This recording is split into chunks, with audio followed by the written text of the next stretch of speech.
Hello. Hello. हाँ जी। हाँ sir, Sai Baba जी। सतसाई जी। पवन sir से बात हो जाएंगी? पवन दास। पवन दास जी से जी। करा दीजिएगा। हाँ जी, मैं पवन दास ही बोल रहा हूँ, बोलिए। पवन दास जी बोल रहे हैं। मैं मनोज दास बोल रहा था मेरठ से। जी बोलिए। मैं यदा कदा आपकी वीडियो सुनता हूँ मैं। जी। एंड 2020 में मैंने लिया 13 अप्रैल को जी। मेरठ सेंटर से ना, हम्म, मेरठ के अंदर से। कंकर क्योंकि खेड़ा। मैं नहीं, कंकड़खेड़े से तो मैं जॉब करता हूँ, मैं हॉस्पिटल में मैनेजर हूँ अच्छा यहाँ पे। अच्छा अच्छा अच्छा अच्छा। और वो है पल्लवपुरम में, मोदीपुरम तो सेंटर अभी, जो है। हाँ तो अभी चेंज किया होगा इन्होंने साल भर से। हाँ, पहले कंकड़खेड़ा था, यू आर राइट। जी। पहले कंकड़खेड़ा था, उसके बाद में अभी इन्होंने जो है वो राजपाल जी है, हम्म। तो उनको दिया है। हम्म, तो बहुत सारी शंकाएं थी एक्चुअली, मैं बहुत दिनों से लगा हुआ था, बहुत दिनों क्या, पूरी जिंदगी बीत गई मेरी तो। जी। मतलब पागलों की हद तक पूजा पाठ किया करता था। लोग कहते थे कि तुम्हारे जोत जल रही है, हम्म। देवी खड़ी है, गुरु खड़े हैं साक्षात। तो सन 94 में मैरिज हुई थी मेरी, तो 94 में तो मैंने लिया था ऋषिकेश से अवधूत आश्रम। हम्म, तो मेरे मम्मी डैडी ने भी उनसे लिया था अवधूत आश्रम में। अच्छा। तो ये तो गीसा संजी महाराज की श्रेणी आ गई, जी। है ना, आपको मालूम है सर। तो वहां से फिर मुझे नहीं हुआ संतुष्टि, मैंने 2002 में फिर नाम लिया ये जो नंगली साहिब से। हम्म। वो जीप मोड़ करके हाँ जी हाँ। 4 घंटे, 4.5 घंटे बैठे रहे। फिर वही था, देव शुरू में तो आते थे देवी देवता वगैरह। फिर बाद में ये हो गया अंधकार, महा अंधकार चलेगा, अंधकार चलेगा, तुम्हारा पूरा टाइम बीत गया, मेरा कुछ नहीं हुआ, हम्म। नथिंग। तो होते होते फिर ये हुआ पोजीशन कि मुझे बार बार मैं देखता था कि भगवान की कैसे दर्शन हो, किस तरीके से हो, क्योंकि जन्मपत्री में भी था 2017 के बाद में देव दर्शन होने शुरू हो जाएंगे। जी। तो मतलब ये था कि जैसे बंद कमरा कर लिया, बीच बीच में जॉब भी छूटती थी, प्राइवेट जॉब है। हम्म। तो हनुमान चालीसा, हनुमान अष्टक, बजरंग बाण, 4 घंटे 26 मिनट, एक पानी की बोतल, दरवाजा बंद, अंधेरा, जी। पूरी चीख के जोर से। मतलब इस तरीके से रहा। फिर सूरज कुंड पहुंच गया था मेरठ, वहां मुर्दे जल रहे हैं, मैंने कहा कोई भूत तो मिलेगा, हाँ वो तो हाँ। बताएगा भाई कहाँ है भगवान, कैसे मिला, किस कैसे भूत बना। सही बात। मतलब बेहनता रही। जी। 40 दिन जो है नीचे सोना, जमीन पे सफेद चीज खाना। फिर हम्म। वो 41वें दिन आए वो बंदर के रूप में कि भाई ये लो लिफाफा तुम्हारी नौकरी। अगले दिन फिर लग गई थी जॉब। हम्म। तो मतलब पागलों की हद तक करा, लेकिन मेरी संतुष्टि नहीं हुई। फिर जब से ये बार बार इनका था वीडियो मेरे दिमाग में ही आता था, जो आदमी जेल में बंद है, 2020 में नाम लिया मैंने 13 अप्रैल को। हम्म। तो मैंने कभी मेरे सपने में आओ, अगर हम्म। सच्चे संत हो तो। ये एक बार सपने में आ गए थे मेरे हम्म। उसी दौरान। तो उसमें इन्होंने जो वो समुद्र के किनारे और गोल सा पहाड़ कटा हुआ है, वहां पे जमीन पे बैठ के इन्होंने सिर पे हाथ रख दिया था मेरे, हम्म। और कुछ कहा नहीं। हम्म। तो बस उसके बाद अगले दिन मैंने नाम ले लिया था, क्योंकि शर्त ही मेरी ये थी। जी जी जी। तो सर उसके बाद में अब ये नई चीज सुन रहा हूँ कि भाई वो वहां पे जो है इनके भाइयों ने इन पे मुकदमा चलवाया, अब ये जेल के अंदर हैं। जी तो मैं बहुत कंफ्यूज हूँ। जी। बस मेन यही है मेरा। और जिस तरीके से होना चाहिए वो, मतलब वो नहीं चल पा रहा मेरा, अपनी भजन है वो भी नहीं चल पा रहा वो ढंग से। सही अच्छा, बात है। मैंने यहाँ पे 2 बार जोत के लिए पैसा भी दिया। जी। पहले 15,000, फिर उसका 10,000 दिया, 5,000 अभी रह गया है मुझे देना। हम्म। तो मतलब ये है कि जैसा एक समाधान होता है शंका का, ये वो अभी इसमें राखी पे मैंने बता दिया था, मैंने घर वालों से, मैं अकेला हूँ घर में, मतलब अकेला मीन्स तनहा हूं मैं। जी जिसमें ये हो जाता है कि मुझे सतलोक जाना है, और जाना है वास्तव में। जी क्योंकि मेरी पहले से, आज से 10 साल पहले ये था, प्राण जब छोड़ूंगा, जब साक्षात्कार हो जाएगा भगवान से फेस टू फेस। जी। ये मेरी शर्त थी। जहां तक पढ़ाई का सवाल था तो M.Com, LLB, M.A. Economics, PhD, हम्म। मतलब जहां जितना पढ़ सकता था पढ़ा, लेकिन मुझे जॉब नहीं मिली, गवर्नमेंट जॉब भी नहीं मिली। और हम्म। फिर हार का ये हुआ कि प्राइवेट जॉब में ही मैं आ गया कि भाई हम्म। जैसे करूँ। फिर तब मुझे विश्वास हुआ कि 98% कर्म, 2% भाग्य पलट देता है कर्म को। अगर किसी के हम भंगी की नौकरी करनी है तो तुम्हें करनी पड़ेगी, जी क्योंकि तुम पिछले तुम्हारे जन्म के कर्म ऐसे हैं। जी। तो ये सब कुछ होने के बावजूद फिर ये रहा कि भाई कम से कम इस जन्म में भगवान को तो ले ले। भाई पैसा हम्म। ज्यादा नहीं कमा पाए हम, जी तो कम से कम प्रभु के तो दर्शन हो जाएं। जी। तो इसीलिए फिर मैंने जो है वो छोड़ा। ये जो था पहला वाला 2002 में जो लिया था, 10 साल हम्म। मैंने वहां, 10 साल क्या 15 साल वहां गुजार दिए। हम्म। अब मैं गुरु जी की शरण में हूँ, यही मेरे पिता हैं, यही परमेश्वर है। तो अब किस तरीके से मेरा बढ़े, किस तरीके से मुझे सतलोक जाना है, मुझे कैसे जा पाऊंगा मैं, चूंकि पापी आत्मा तो हुई हूँ, तभी मैं इस धरती पे आया हूँ। तो ये इसलिए मैं आपसे बात करना चाहता था कि ये दो रास्ते कौन से हैं, कि वो लोग भी इस तरीके से हैं। अब आप ये कहता है सत्संग के हिसाब से कि भाई जो गलत आदमी को, कुपात्र को पैसा दोगे दान, तो वो दान भी नहीं लगता। तो क्या करना चाहिए मुझे, क्या नहीं करना चाहिए, वो सब देखो सब बड़े आपसे भाई, बात आप तो वैसे सांसारिक तौर पे भी हमारे से बहुत ही ज्यादा पढ़े लिखे हो, अक्षर ज्ञान है आपको। और ये चीजें भी अब आपके समझ में आ गई होंगी कि भैया सही और गलत का निर्णय इस सांसारिक पढ़ाई से नहीं किया जा सकता है। नहीं, वो सही तो और नहीं। गलत का निर्णय परमात्मा के ज्ञान से ही कोई कर हाँ। सकता है। हम्म। तो परमात्मा से आपने जितने भी सत्संग सुने हैं अभी तक, जब से आप उनकी शरण में आए हो, हाँ। आपको क्या लगता है कि इस भक्ति मार्ग में 1994 से परमात्मा ने इस मार्ग को शुरू किया था, हाँ। 2014 तक भी अपना ज्ञान प्रचार करते रहे, बीच में एक बार जेल भी गए, और अब भी 2014 के बाद अब फिलहाल परमात्मा जेल में है। हाँ। तो इस 27 वर्षों तक परमेश्वर ने संगत को जो ज्ञान दिया, जो तत्व ज्ञान दिया, जो भक्ति का पाठ पढ़ाया, आपको हम्म। कहीं भी किसी भी सत्संग में कोई राजनीति का जिक्र, कोई नहीं, आरक्षणबाजी नहीं, का नहीं, नहीं, वो जिक्र, तो कोई कहीं है ही रक्त नहीं। दान का, दे दान का, कुपात्रों को ज्योति पाठ और दान का नाम का, या उन 27 वर्षों में पूज्य गुरुदेव जी ने कहीं कोई नामदान केंद्र खोला हो, कहीं कोई दूसरा आश्रम खोला हो? नहीं, वो तो कहीं नहीं है। तो ये सब पाखंड चल रहा है। फिर काल भगत जी, फिर कौन से दिन उत्पात मचाएगा? काल कौन से हम्म। दिन उत्पात मचाएगा? फिर आज भी हाँ अगर तो। वो चुपचाप बैठा रहेगा, हम्म। तो फिर वो कब उत्पात मचाएगा? हाँ, कब उत्पाद मचाया, बिल्कुल सही है। तो इसलिए तो इसी इसी रोशनी के लिए, इसी एनलाइनमेंट के लिए, कि भाई मुझे थोड़ा सा कुछ मार्गदर्शन मिल जाए, ताकि मैं उस पर चलूं और फिर औरों को भी बता सकूं। देखो, भाई आध्यात्मिक जो। मार्गदर्शन तो आपको परमात्मा ने दे ही दिया, कौन भगवान है, क्या भक्ति है, वो तो उसको कंप्लीट कोर्स है भगत जी, उसमें तो कोई मिनमेक नहीं है। नहीं, दुनिया की उसमें कुछ कोई नहीं भी है। पावर, कोई भी धर्मगुरु एक सुई की नोक जितनी भी दोष इस परमात्मा के मार्ग में नहीं निकाल सकता, क्योंकि इसके अलावा दुनिया में कोई दूसरा मार्ग है ही नहीं। अब इस हम्म। मार्ग में आने के बाद भगत जी, इस अध्यात्म पे आपने क्या सावधानियां रख के चलनी है, उसके लिए परमेश्वर ने आपको ज्ञान दे दिया, आपको मानव जन्म प्राप्त है, आप अक्षर ज्ञान युक्त हैं, आप स्वयं फैसला कर सकते हैं भगत जी कि संगत में जो दो जो पार्ट बने हुए हैं, सत्सेवक वर्सेस मैनेजमेंट, इनमें कौन सा पार्ट परमेश्वर के ज्ञान को आधार बना के चल रहा है, और परमेश्वर ने इस मार्ग में ज्ञान को आधार बनाने के लिए कहा है, या फिर देखा देखी या उनके परिवार के पीछे चलना, या किसी भी व्यक्ति के कह देने से, या कोई भी पीला पर्चा निकाल देने से, अगर ऐसे ही चलना है आंख बंद करके भेड़ चाल में, फिर तो भगत जी नकली भक्ति में ठीक थे हम। हाँ, तो इसीलिए तो मैंने आपको फोन हम्म? मिलाया था। मैंने कहा भाई अगर मैं ये आपसे भी थोड़ा राजनीति, सा। ये सारे कुक्रम अगर इस मार्ग में भी अगर परमात्मा का नाम लेके यदि कोई करेगा, तो फिर तो आसाराम का मार्ग भी ठीक है, राम रहीम का वो भी मार्ग भी बिल्कुल ठीक है। सही है, बिल्कुल एब्सोल्यूट राइट। हाँ? तो ये एब्सोल्यूट देखो राइट। ना, ये इतना ज्ञान देने के बाद वो भगवान भी तो अपने भगत की परीक्षा लेगा ना, कि नहीं, भैया तो तूने रात। मेरे से क्या सीखा। सही बात। आपने इतने सारे एग्जाम दिए होंगे, इतने एग्जाम देके आपने डिग्री हासिल की है, वो एग्जाम क्यों लिए जाते थे? कि साल सही भर बात तक है। या 2 साल तक, जब तक इसका एक कोर्स है, तो इसने क्या सीखा? हम्म। तो उसी की परीक्षा हो रही है आज वर्तमान में। परमात्मा जेल में चुपचाप बैठे हैं, कोई दिक्कत नहीं है, 27 साल से अपना अनमोल ज्ञान ठोक के देखे गए हैं, कोई उन्होंने कमी नहीं छोड़ी, भाई ठोक के नहीं, वो तो अब उनकी परीक्षा भी क्या लेगा। पोजीशन है, देखो प्रार्थना तो मैं डेली करता हूँ कबीर साहब से ही, जी। कि मेरे पिता को निकाल दो, आ देखो जाए जेल भगत से। जी, ये है वो, ना कि भाई भाई हमारे तो पिता है, जी अगर बाहर आ जाएंगे तो तब मैं जाऊंगा मिलने। अभी तक मैं कभी बरवाला नहीं गया मैं, पर जी। जहां पर आश्रम है, मैंने हम्म, केवल यहीं से लिया। कारण क्या है कि हर आदमी यही कहता है, सच्चाई है इसमें, कि कौन कहता है कि मेरा पता नहीं है, अरे किसी ने ढूंढने के तक मुझे ढूंढा नहीं है। जब मैंने ये शब्द कहा और उन्होंने मुझे सपने में आके दे दिए, तो then he is real God. जी इसमें अब इफ बट कुछ नहीं है। जी। तो अब ये है कि आदमी क्यों टाइम खराब करे, क्यों वहां जाए, अगर वो लोग नकली हैं या इस तरीके से उन्होंने इतने लालची हो गए हैं, वो पैसा ही सब कुछ है। अरे पैसा होता तो पैसा जितना किस्मत में उतना ही तो मिलेगा, उससे ज्यादा थोड़ी ना मिल जाएगा। अगर पैसे के चक्कर में वो इस तरीके से हो रहा है वहां पर, तो गलत हो रहा है। तो इसलिए मैंने आपको फोन मिलाया।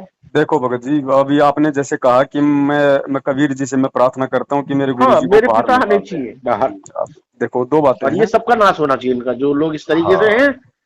अब देखो, 3 बातें हो गई फिर। हाँ। आप बोलते जाओगे, पॉइंट निकलते जाएंगे। हम्म। दास तो ये निवेदन करेगा भगत जी, अभी आप जिन्हें हमारे वीडियो मतलब ज्यादातर नहीं देखे हैं, अभी आप थोड़े ही वीडियो देख पाए होंगे मेरे हिसाब से, नहीं या देखिए, कोई? ऐसा है कि I am working as a manager in जी हॉस्पिटल, जी जी जी और मैं टीडीएस जीएसटी वगैरह अकाउंट्स बैलेंस शीट यही देखता हूँ, और पिछले सालों से यही देखता आया हूँ। जी जी मैं एजीएम तक रहा हूँ पेपर मिल में। जी तो मैं पूरे दिन में सत्संग चलता है मेरे यहाँ, पूरे दिन, सुबह 10:30 से जी शाम को 6:30 पौने 7, 7 बजे तक। और 7 बजे मैं आरती करके यहाँ से लैपटॉप फिर बंद करता हूँ, उसके बाद मैं जाता हूँ, तो फिर मेरा सांसोश्वास शुरू हो जाता है, क्योंकि मुझे दूसरा मंत्र जी परमात्मा की दया से मिल चुका है। जी तीसरा मंत्र की मैं तलाश हूँ, उसकी मुझे प्यास है कि वो परमात्मा से ही सीधा लूंगा मैं। तो वो मेरा चलता है। उसके बाद में वहां जाके खाना वाना खा के मैं ड्राइंग रूम में बैठ जाता हूँ, क्योंकि मेरा वहां भी दो पार्ट है।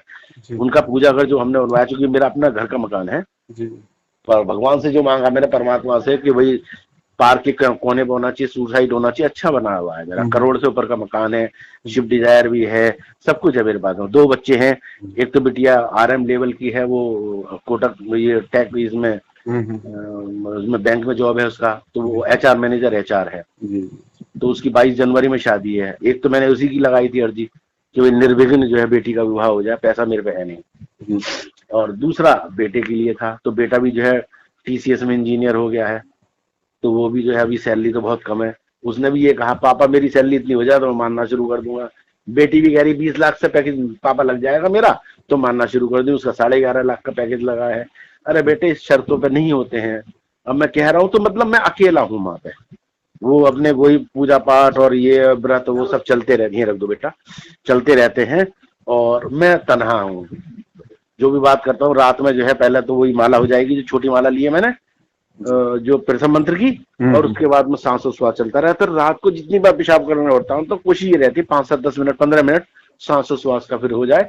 और जब मैं स्कूटी से चलता हूँ वहां से घर से और हॉस्पिटल तक करीब 25 मिनट होते, 2 माला हो जाती है मेरी, 108 × 2। जी तो वो मेरे वो चलता है। बढ़िया। मतलब ये हर मिनट मेरा यही रहता है कि पता नहीं कब बुलावा आ जाए तो मेरा नाम लेते हुए ही निकले। बेमान। तो ये है, मैं ये चल रहा हूँ, तो हूँ अकेला ही। जो घर में भी अभी यही है कि भाई तुम्हारा इंश्योरेंस, तुम्हारी फैक्ट्री में आग लगी, 50 लाख का नुकसान एक रात में तुम्हारा हो गया था, अगर सच्चे महात्मा है, सच्चे संत है, तो उसे ही जितवा लो तुम। मतलब एक कमेंटिंग होती है थोड़ा सा, क्योंकि जो हमारी ससुराल है वो भी बहुत अच्छी थी, समृद्ध है वो। मतलब पुलिस, थाना, कचहरी, पोस्ट ऑफिस, वन विभाग का ऑफिस, वो सब उन्हीं की बिल्डिंग में, मतलब पूरा ही बिसौली है, चंदौसी से आगे 70 गांवों की जमींदारी थी। तो वहां हमारा विवाह हुआ, क्योंकि भगवान से जो मांगा मैंने मिला, मुझे वो सब मिला। परमात्मा से ही कहूंगा मैं। कारण क्या है कि हर आदमी ये कहता था कि तुम पिछले जन्म में साधु थे। अरे काहे के साधु थे, जब मैं चाह रहा हूँ अब इस जन्म में मैं, मुझे समझ है कि या तो मुझे बताया क्यों भेजा फेस टू फेस। मैंने कितनी बार आंख बीच के ही चलाया वाहन कि खत्म हो जाए बापला, क्यों? क्योंकि वो मिल नहीं रहा। बस यही है। चलो अब तो मिल गया परमात्मा जिसकी तलाश थी, तो अब तो कोई टेंशन वाली बात ही नहीं है। टेंशन वाली बात बट ही ये नहीं है, थोड़ा सा मैं मतलब पॉइंट टू पॉइंट चलता हूँ। आपने जो कहा कि भाई मैं कबीर जी से प्रार्थना करता हूँ कि मेरे पिता को मेरी गुरु की बाहर आ जाए, आ जाए। देखो भगत जी, दास इसीलिए कह रहा था कि आपने शायद वीडियो हमारी अभी इतने देखे नहीं है, क्योंकि उसके आपके वाले कम देखे, क्योंकि हमसे ये कहा जाता है ना जब भी कि पवन दास के वीडियो मत देखना, नाम खंड हो जाएगा। हाँ, नाम खंड हो जाएगा आपका, फिर जिम्मेदारी नहीं। अभी कह रहे थे वो कि आपने यूं क्यों कह दिया, अभी मैंने राखी नहीं बांधी, मैंने तो परमात्मा की फोटो के उसमें रख दी। जो बहन जी का फोन आया था बरेली से कि भैया तुमने राखी पहन ली, नहीं पहन ली? मैंने कहा हाँ मैंने पहन ली। मैंने कहा मैं तो परमात्मा को पहनाता हूँ, वो रक्षक तो मेरे वो ही है, मेरे मालिक। तो बहन जी को मैं बहुत कोशिश कर रहा हूँ कि मैंने कहा वहां के बरेली के सेंटर में जाओ, आप वहां से नाम लो या चैनल सुनो, उसके बाद सत्संग सुनो, आप कुछ मत करो आप। जो उनका लड़का जो है, उनका भी एक ही लड़का है और एक लड़की है, तो लड़का उनका एजीएम है रिलायंस इंडस्ट्रीज में, साउथ में। तो ये है कि भाई अब तुम अकेले रहते हो तो सत्संग सुनो, तुम्हारा दिमाग हल्का होगा। तो तब भी वो ये, तो मैंने वहां फोटो के पास रख दी थी। बोले तुम्हारा नाम खंड हो गया, तुमने रेखा जी से, रेखा दासी से यूं क्यों कह दिया कि जो है ऐसा कर लो, तुम्हारा नाम खंड हो गया। तो मैंने कहा परमात्मा ये भी तो कहते हैं जो सच्चे हृदय से याद करता, सच्चे हृदय से भजन करता मेरा, तो उसका नाम दोबारा जुड़ जाता। मैंने गलती करी, मैं इसको स्वीकार करता हूँ।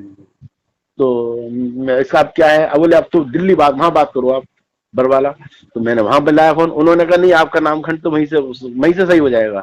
फिर मैंने कोऑर्डिनेटर साहब से बात करी, तो उन्होंने कहा नहीं कोई नहीं, आप आ जाना। उसके बाद में फिर कई बार और आपकी वीडियो सुने तो फिर मैं भी रुका हुआ हूँ। कारण क्या है कि भैया 5,000 और दे दो, कोई बात नहीं है, लेकिन यह है कि भाई मेरा नाम तो जो है जुड़ना चाहिए ठीक से। और मुझे बताया, मैंने बताया था, मैंने कहा मुझसे गलतियां होंगी, टू आर इज ह्यूमन। मैं 22 जनवरी को बिटिया की शादी के बाद में तब मैं कराऊंगा नाम शुद्धि, या तो आप यूँ कहो कि बाद में भी कर दूंगा मैं नाम शुद्ध, अदरवाइज मेरा भजन चल ही रहा है। मैंने कहा सत्संग तो यही कहते हैं कि अगर नाम खंड भी हो भी गया है तो आप अगर उसी से तुम्हारी लाग लगी हुई है तो लाग लगाए रखो, अपने आप नाम जुड़ जाएगा, प्रभु अपने आप सुनेंगे तुम्हारी आवाज को। ये है। देखो भगत जी, मैं तो आपसे फाइनली एक ही बात कहना चाहूंगा, सारी आपकी बातें सुनने के बाद में, आपके विचार जानने के बाद में, हाँ जी, कि अभी आप परमात्मा से जुड़े हो, बहुत अच्छी बात है, आपके हाँ जी। संस्कार थे। लेकिन भगत जी, अभी ज्ञान को आधार बनाना बहुत बाकी है, बहुत ज्यादा ज्ञान आधार बनाना पड़ेगा, बाकी है, सही बात है है। ना। ऐसे काम नहीं चल पाएगा आपने, हाँ, क्योंकि जैसे आपने पहली बार एक बात कही कि भाई मैं कबीर जी से प्रार्थना की मैंने। हाँ, देखो भगत जी, ठीक है, आपने कबीर जी से प्रार्थना की और कबीर जी से प्रार्थना की अपने गुरु के लिए, तो हाँ, आपके गुरु तो बाहर आ जाएंगे, उन्हें तो हाँ, आना ही आना है। लेकिन फिर वो, अगर आपने कबीर जी से प्रार्थना की उस कागज की फोटो से, दाढ़ी मूछ वाली से, अपने हाँ, दिलो दिमाग में ध्यान रख के, हाँ, अपने गुरु के लिए, हाँ, तो ठीक है, आपके गुरु तो बाहर आ जाएंगे, लेकिन वो आपके लिए नहीं आएंगे, फिर वो दुनिया के लिए आ जाएंगे। क्योंकि अच्छा, आप अभी भी गुरु और गोविंद दोनों को अलग अलग देख रहे हो। परमात्मा कहते हैं गुरु गोविंद दो नहीं भाई, दो समझे वो दो जग में जाई। हम्म, गुरु और परमात्मा भगत जी अलग अलग नहीं होते हैं, ये वही कबीर परमात्मा है जो 650 साल पहले आए थे। पहले आए थे, और वही इसके तो अलग अनंत से नहीं कोटि समझता अवतार हूँ हैं, मैं। अनंत कोटि रूप हैं इसके तो हाँ, भगत जी। और वो जो हाँ, जो चित्र जो हम देखते हैं ना, हाँ, हाँ, हाँ, ये तो एक काल्पनिक है, एक ये इमेजिन बताई इसको गुरु जी ने। मैं आपको हाँ, सत्संग डालूंगा, गुरु जी का, गुरु जी ने कहा कि जो अच्छा, दाढ़ी मूछ वाली जो ये फोटो है, ये तो एक इमेजिन है, भगवान का हम्म, रूप ऐसा नहीं है। हम्म, वो तो पता नहीं कब किस रूप में आ जाए भाई, 650 साल पहले आया वो रूप तो आपने देखा नहीं। हम्म, आज वो भगवान जिस रूप में आएगा उसको आप मानोगे नहीं, तो बताओ बात कैसे बनेगी। सही बात है। तो भगत जी, दास तो ये, क्योंकि आगे अगर मैं आपको कुछ बातें बताऊंगा तो मैं जो सोच पा रहा हूं आपकी बातों के अनुसार, वो अभी आपकी जो है, ठीक है, मतलब सांसारिक तौर पे आप एक बहुत बड़े विद्वान हैं, लेकिन आध्यात्मिक दृष्टि पे आपकी बुद्धि उन बातों को नहीं, भगत जी वो कैच नहीं कर पाएगी। नहीं, अभी नहीं है। तो मैं कुछ निवेदन आपसे यही करूंगा कि आप जी फिलहाल वो 5,000 रुपए तो अपने पास में रखिए, वरना आप 5 साल पीछे चले जाएंगे। अच्छा और जी, आप जी परमात्मा के सत्संग, अपनी भक्ति, और समय मिले तो दास के वीडियो एक बार छोटा भाई समझ के जरूर मतलब नहीं, देखना नहीं, शुरू कर दो। बिल्कुल देखूंगा, बिल्कुल 100% देखूंगा। आपको बहुत सारी बातें समझ में आने लग जाएंगी कि वास्तव में खेल क्या है, चक्कर क्या है। बाकी भक्ति और भगवान की तरफ से तो बिल्कुल निश्फिक्र रहना। वो हम्म, तो आपने जो है मतलब कि चौका मार लिया आपने। हम्म, लेकिन अब इस मार्ग पे भगत जी हमने काल भगवान की सूक्ष्म चालों से बच के कैसे चलना है, क्योंकि वो छोटी पावर थोड़ी है। वो खुद हम्म, तो सामने आता नहीं, अपने एजेंटों के माध्यम से हमें ये कभी वो नहीं आता भ्रमित वो। करवाएगा। हम्म, तो उसकी सूक्ष्म चालों से बचने के लिए परमेश्वर दया करें, गुरु जी के फर्स्ट में गुरु जी के जो है मतलब कि सत्संग, अब सेकंड में जैसे, आपकी भक्ति, और थर्ड अगर समय मिल जाए तो इस दास के वीडियो जरूर देखते रहो भगत मैं वो जी। तो देखूंगा, कंटिन्यूस देखूंगा बस, मैं। बाकी मैंने पैसा अपनी किसी को व्हाट्सएप मत में भी दो। करा है, जो है अभी रिक्वेस्ट मैंने शायद आपका मैंने साथ आपको एक ग्रुप में जोड़ संगति, भी दिया होगा। साथ संगति जहाँ अच्छे जोड़ दिया है। मैंने आपको लिंक भेजा होगा साध संगति ग्रुप का, आप जी ऐड हो जाना। मैं ऐड हो जाऊंगा जी।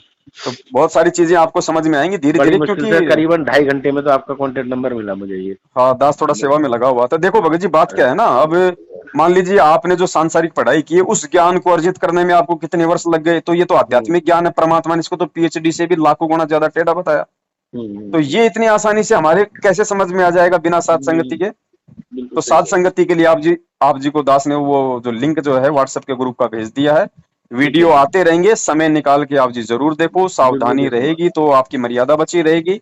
और ये कुपात्रों को ज्योति पाठ का जितना पैसा दे दिया, उसके लिए परमात्मा को दंडवत करके समय याचना मांगना, वो अनजाने की गलती थी। अब जानबूझ के गलती करोगे, उसकी सजा परमात्मा हैंड टू हैंड देगा, फिर ध्यान रखना। क्योंकि ठीक है, अनजाने में गुरु जी कहते हैं, अगर तुम्हें किसी ने धोखे से, अगर अगर कोल्ड ड्रिंक में अगर बियर मिला दी, रम मिला दी, या सब्जी में अगर मांस खिला दिया, और तुमने अगर वो धोखे से खा लिया, तो उससे नामखंड नहीं होगा। लेकिन जानबूझ के हाँ, खा लिया ना, तो फिर मार खा तो जाओगे। फिर तो है भाई। तो वो अनजाने की गलतियां थी आपकी, जो भी आपने की हैं आज तक, परमेश्वर उनको मतलब कि दरकिनार करते हैं। और बच्चा हाँ, जब समझदार हो जाता है, और उसके बाद जब वो माँ की गोद में पेशाब करता है, तो वो 2 थप्पड़ खाता है। हाँ, तो अब आगे आप सावधान रहो भगत जी, और सावधानी का मूल मंत्र है गुरु जी का सत्संग, अपनी भक्ति, और थर्ड इस पवन दास की वीडियो भगत जी। जहां आपको लगे कि पवन दास यहाँ गलत बोल रहा है, या बिना गुरु जी के सत्संग रूपी प्रमाणों के बोल रहा है, उसी समय हाँ, दास को भगत जी फोन मिला देना, दास अपनी गलती स्वीकार कर लेगा। ठीक है। ठीक है बड़े अब मैं भाई, मेरी थोड़ा आपसे सा केवल, पूछना हाँ जी चाहता था मैं, जी अनजाना भय हृदय में रहता है, हम्म क्योंकि लोग कहते थे कि मेरे रोम रोम में मंत्र भरे हुए हैं, क्योंकि हम्म मैं करता था पागलों की तरह, मतलब मेरा ये था भी 10-12 घंटे मुझे हम्म देने देने हैं। हम्म, और तो मैं ये पूछना चाहता जैसे 22 जनवरी की बिटिया की शादी है, जी और अभी 8 अक्टूबर की रिंग सेरेमनी है, वो सब जी वेन्यू वेन्यू सब बिल्कुल फाइनल हो गए, क्योंकि वो लोग नहीं मानते तो इसलिए मजबूरी है, मुझे तो नाटक करना है एक तरीके से, हम्म। है नहीं है? तो उसमें कोई अड़चन ना आए उसके लिए मैं क्या करूं? देखो भगत जी, बात ऐसी है, अड़चन तो क्या आएगी, अड़चन तो खाली मर्यादाओं की आएगी भगत जी, और तो कोई अड़चन है ही मतलब नहीं। मैं एक छोटे से विचार कहना चाहता था, जब ये शुरू होगा, जिस दिन से हल्दी वगैरह ये हम्म। सब जो चलते हैं, मेरी अखंड ज्योत जल जाएगी, मेरा ये सोच रहा हूँ, और जब तक इसका विवाह नहीं हो जाए, विदा ना हो जाए, तब तक वो अखंड ज्योत घर में जलाऊं। ज्योति वो से तो उसका ज्योत तो, कोई लिंक नहीं है भगत जी, अखंड अच्छा ज्योति कोई से लिंक नहीं। उसका उसका कोई लिंक नहीं है। अच्छा। मतलब मैं मतलब 5 दिन के लिए शराब की दुकान पे नौकरी करने चला जाऊं और घर पे मैं अखंड ज्योत जला जाऊं, हाँ। तो क्या वो जायज है? नहीं वो तो सर गलत है, तो जो लेकिन तब मर्यादा से ये, मर्यादा भगत जी, उस शादी विवाह में जो वो टूटेंगी वो तो टूटेंगी। वो तो अब वहां तो टूटेंगे। आपको परमात्मा का ज्ञान, आधार और ये दृढ़ता ही आपको बचा सकती है। हम्म। लेकिन वो आप जी को दास अभी मतलब नहीं देख पा रहा है, वो कारण जो मर्जी हो सकता है आपका, मतलब थोड़ा समय हो भक्ति से जुड़ने का, हाँ। या कोई पिछले संस्कार हो, ऐसे कुछ भी हो सकता है। उस हम्म। समय भी मैं तो यही निवेदन करूंगा भगत जी, उस समय भी जितना हो सके उतना परमात्मा को दंडवत करके, मालिक को प्रार्थना कर करके बचने का प्रयास करना, और सब कुछ उस परमेश्वर पे ही डालना, बिल्कुल ठीक है जी। जितना हो सके उतना। और दुनिया में कोई बचाव नहीं, आप सोचो मैं 20,000 रुपए नामदान केंद्र पे दे नहीं दूंगा और मेरा बचाव हो जाएगा। ना, वो तो माला मेरी जेब में रहती है, मैं हमने हाथ ठीक है डाल जी। के पर है। हाँ, अगर आपका बचाव का एकमात्र कोई कारण है तो परमात्मा अंतर्यामी है, और आप हृदय से आत्मा से यदि बचने की प्रार्थना करोगे तो परमेश्वर आपको उस दुविधा से निकाल सकते हैं, या आपको उन गलतियों के लिए परमात्मा क्षमा करे या जो मर्जी करे, वो मालिक का, वो अपना विषय है। ठीक है। वो आत्मा से, आत्मा और परमात्मा के बीच का मैटर है। बाकी जितना हो सके उतना बचने का प्रयास करना भगत जी। और फिर ठीक है। आपको लगे कि भाई यहाँ पे मैं नहीं बच पा रहा हूं, तो तुरंत परमात्मा को, बंदी छोड़ को हृदय से अरदास करके कि परमात्मा अब आप जानो, आपका काम जाने। ठीक है। यही बचाव है बाकी। और उसके बाद भगत जी, अब वही है ना भाई, फिर आपके पास में फोन आएंगे इनके, भगत जी आपने ये कर दिया, वो कर दिया, नामखंड हो गया, प्रार्थना हाँ। लगाओ, अर्जी लगाओ, दुनिया हाँ। भर के अटरम सटरम फिर आपके ऊपर लाद दिए जाएंगे। और फिर ये भी कहा जाएगा कि जितना आपने दहेज दिया है अपनी बेटी को, उतन हाँ। उसका आधा पैसा नामदान पे जमा कराओ, तब आपका नाम शुद्ध होगा। हम्म। ये इनका नियम है, इनका रूल है। अच्छा। हाँ। तो भगत जी ठीक है, जो गलती आप करोगे, देखो गलती की सजा तो भगत जी आपको मिलनी है, क्योंकि भगवान ने स्पष्ट कह रखा है कि ये हम्म। नाम दीक्षा लेने के बाद में अगर आप किसी मजबूरी में भी यदि आप कोई गलती करते हो, तो मजबूरी के हिसाब से भले थोड़ी सजा मिले, लेकिन आपको उसकी भी सजा परमात्मा देगा। हम्म। तो जितना हो सके उतना भगत जी, मेरा तो यही निवेदन है कि नहीं, मैं गलतियां एक करने से रुपये का बचें। रिश्ता तय है, ज्यादा तो नहीं कर रहा, लेकिन स्वागत तो पूरा करना पड़ेगा, खान पीन का वो ये कोई सब दिक्कत नहीं व्यवस्था। भगत जी, घर पे अगर कोई आ रहा है, मेहमान आ रहे हैं, तो भाई उनको खाना खिलाओगे, उसमें कौन सी बड़ी बात है। वो तो लेकिन पूरा ये करना है कि परमात्मा की ये मर्यादा टूट जाएगी कि नाम दीक्षा लेने के बाद में सांसारिक तरीके से हमने लोगों की विवाह किया। भीड़ इकट्ठी करना, उनके लिए तरह तरह की अटरम पटरम बनाना, ये फालतू का खर्चा जो है ना, क्योंकि हाँ। जब तक ये परंपराएं, ये कुरीतियां, जो मतलब जीव के, मतलब एक तरीके से टेंशन का कारण है, जब तक हम भगत होके इनसे दूर नहीं हटेंगे, समाज को हम क्या शिक्षा देंगे। क्या शिक्षा? तो नियम तो परमात्मा का टूट ही रहा है, इसमें कोई दो राय वाली बात नहीं है, लेकिन हाँ जी। वहां भी आपने परमात्मा से ही आप जी ने प्रार्थना करनी है। अब ठीक है देखो जी। भगत जी वही बात है, ये लोग जब राजनीतियां कर करके, उल्टे कर्म कुकर्म कर करके जब ये मान लेते हैं कि भाई हमें गुरुजी ने माफ कर दिया, तो हाँ। आपकी तो भगत जी वो मजबूरी होगी, आपको जानबूझ के तो वो कर नहीं रहे। हाँ जी। फिर भी उस परमात्मा से ही आप जी ने प्रार्थना करनी है, वरना दूसरा इसका कोई विकल्प इसका धरती पे नहीं है भगत जी, ठीक है। है ना। आपका निवास स्थान कहाँ पर है मैं भैया भगत जी? जी हिमाचल में रह रहा हूँ फिलहाल। वैसे मैं अच्छा, राजस्थान से हिमाचल। हूँ, जयपुर से। अच्छा, जयपुर से हिमाचल में रह रहे हैं। जी मैं हिमाचल में रह रहा हूँ। हिमाचल में किस जगह? हिमाचल में शिमला हूँ भगत जी। शिमला। हाँ जी। शिमला में बचपन में रहा था। हाँ, अच्छा अच्छा। मेरे डैडी स्टेशन मास्टर थे शिमला स्टेशन पर। हाँ, वही शिमला, स्टेशन के आसपास हम जतोग, अपने दही बड़े बेचते हैं। जावली, ये यहाँ पर रहे थे हम लोग, जी।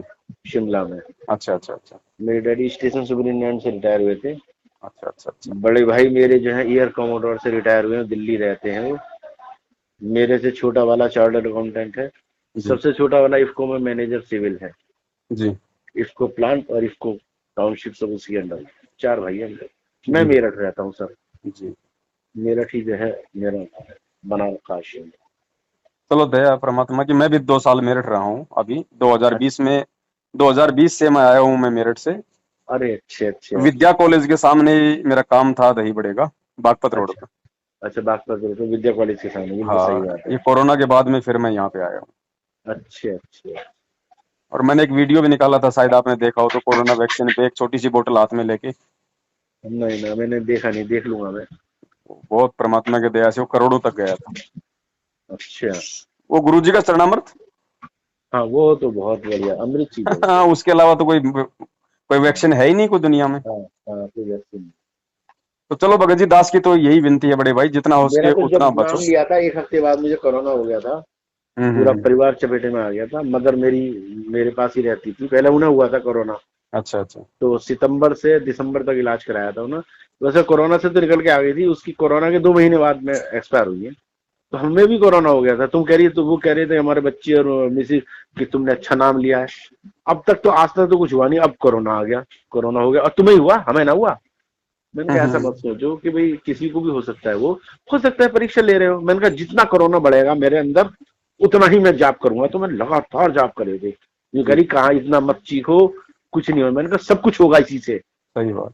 तो बिल्कुल वो 5वें दिन रिपोर्ट जो है सही हो गई थी, छठे दिन। बिल्कुल, तो परमात्मा साथ में है भगत की, भगत जी। हाँ देखो जगत बिल्कुल सही वाले हो थोड़े ना इन बातों को समझ पाएंगे। गई ना। और आज अगर हमें ऐसा कोई लाभ दिखाई नहीं दे रहा है तो इसका मतलब ये थोड़ी कि हमारी भक्ति नहीं बन रही या उस बस परमात्मा को नहीं पता।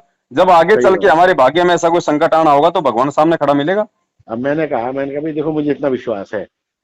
मैंने पैसा लगाया था फैक्ट्री में, बिल्कुल मेरे पेपर भी जल गए, फॉर्म 31 जल गए, पैसा भी जल गया, मेरा कंप्यूटर भी जल गया, लैपटॉप भी जल गया, नंबर 2 की डायरी भी जल गई सारी। तो पैसा मुझे देगी गवर्नमेंट, और मैं जीतूंगा मुकदमा, याद रखना। भगत मैंने जी कह वो, तो रखा है। चलो वो ठीक है, आप जी मुकदमा लड़ रहे हो, पैसा आपको मिले ना मिले, लेकिन आपके लिए ये सोने पे सुहागा था, वरना आज आप इस परमात्मा की शरण में नहीं आ पाते। सही ये बात है। शायद उस परमात्मा ने आपके लिए किया है सारा सब कुछ। और हाँ ये सही भरपाई बात तो है। परमात्मा लाखों गुना कर देगा, आगे कौन सी बड़ी बात है। हाँ हाँ, नहीं करना। हाँ, देखो बात सुनो, रावण एक तोला नहीं ले गया। मुझे पैसा नहीं चाहिए, जी। बिल्कुल नहीं चाहिए, मुझे तो केवल परमात्मा चाहिए। वो नुकसान मुझे भगत नहीं, जी आपका परमात्मा से वो जुड़ने तो का ये मुख्य है कि कारण मैं बना है। मरने से पहले कार पे मैंने लोन ले लिया था, 4 लाख रुपए स्विफ्ट डिजायर पे। वो लोन चुकता कर दूंगा, और अपने सबके जिन जिन के थोड़े बहुत पैसे रह गए सबके निपटा दूंगा। वो छुट्टी, छोड़ दो, उस परमात्मा पे छोड़ दो, वो सारे काम करवाएगा भगत जी। सब करवा और ये देगा। ना सोचना भगत जी ये वो भक्ति है। आप सोचो कि भाई मेरे ऊपर कोई लोन रह गया और मान लो किसी कारण से डेथ हो गई तो वो ऋण नहीं बना आपके ऊपर। अगर परमात्मा की भक्ति अगर करते करते अगर किसी कारण से डेथ हो जाती है तो हाँ। परमात्मा कहते हैं कि बेटा वो कर्जा मैं तेरे ऊपर नहीं छोड़ता, तेरी भक्ति से मैं, जिससे तूने वो कर्जा लिया है मैं उसको राहत देना शुरू कर देता हूं, और तेरा कर्जा तेरी भक्ति से धीरे धीरे मैं उसका समाप्त कर देता हूं। जितना तूने लिया ना उतना हम्म तेरी भक्ति से मैं उनको लाभ दे देता हूं, हम्म तेरी भरपाई मैं वहां कर देता हूं पूरी। हम्म। ये सूक्ष्म भक्ति है भगत जी परमात्मा की। बस मैं तो यही मान के चलता हूँ। अब जैसे दिल्ली में मैंने जॉब किया, जी। मैं जीएम था मैं। तो उसने 2.5 लाख रुपए, करीब 2,44,000 समथिंग मेरी सैलरी रह गई थी। हम्म मार लिए, नहीं दिए। मैंने कहा भैया मेरे पे कर्जा होगा, उसने ले लिया। सही मैं बात। गाजियाबाद में रहा था, लाल कुआं, वहाँ फैक्ट्री मैनेजर था मैं, लाल कुआं के पास में ही। तो वहाँ 50,000 रुपए प्लॉट में फंस गए मेरे। हम्म। उसने नहीं दिए, भाग गया वो। मैंने कहा चलो भैया कर्जा होगा, भैया मैं क्या बता सकूं। भाई मेरा भगत तो मकान गिरवी था फैक्ट्री के हाँ। चक्कर में। मकान जो है 2015 में, 2016 में छूटा मकान मेरा। जी तो उसमें ये था कि भाई वो एडवोकेट जो है वो फर्जी निकल गया मामला, वो तो ना डेट ही अटेंड ना करी। जी वहां से जी। तो 13/2 हो गई। जब 13/2 हो गई तब मैं भागा हूँ वहाँ लखनऊ। तब जी जाके वहां से उसको छुड़ा के लेके आया, फिर ऑर्डर करे, फिर मैंने पैसा जमा कराया 11.5-12 लाख रुपए। तो ये है कि मतलब भगवान ने तो साथ दिया है, लेकिन मैं तो ये सोच के चलता हूँ, किसी ने मेरा दाब लिया, दाब ले भैया, हो सकता है तेरे पे मेरा कर्जा हो, मैं, मेरे सिर पे नहीं रहना चाहिए बस। सही बात। ये चीज ये है। देखो परमात्मा सारे लिए दिए पूरे करवाता है भगत जी। हमने किसी का खा रखा वो भी परमात्मा पूरे करवा देगा, जिसने हमारा खा रखा है वो भी परमात्मा पूरे करवा देगा। अब वो भगत तरीका जी, उस परमात्मा का है, वो क्या तरीका अपनाता है। एक मैं थोड़ा सा और रिक्वेस्ट है मेरी, मेरा नंबर सेव कर लीजिएगा, मैं आपका नंबर सेव कर लेता हूँ। कभी कोई दिक्कत होगी, कष्ट होगा, या मुझे कुछ समाधान लेना होगा, तो मैं आपको फोन करूंगा। कोई दिक्कत नहीं भगत जी, नाम बता दीजिए आपका। मनोज दास। ठीक है भगत जी, सेव कर लेता हूँ मैं। हाँ, सत साहिब। सत्साई भगत जी, सत्साई।